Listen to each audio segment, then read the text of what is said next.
While I was living in Florida, I worked the overnight shift in one of the few emergency practices in the area that was remaining open on the weekend. In the middle of a rush of triages, we received a call from a woman frantically sobbing. "I'm outside. I think my dog is dead. I just woke up and she's dead." After rushing to the front, I found a woman and her husband, a dog bed clutched in her arms.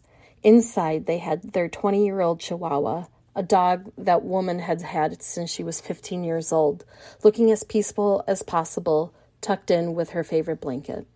After confirming the pet had passed and the owners didn't want CPR, I brought them into an exam room to sit down and process what had just happened. They were still in their pajamas and they weren't even wearing shoes. After spending more time with the owners and letting them say goodbye to their girl, I was escorting them out and wishing them a safe trip home.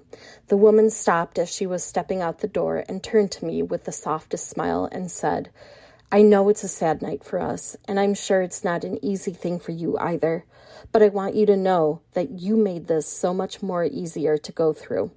You're a total stranger, but you brought me so much more comfort than I thought I would feel tonight. You're meant to do this."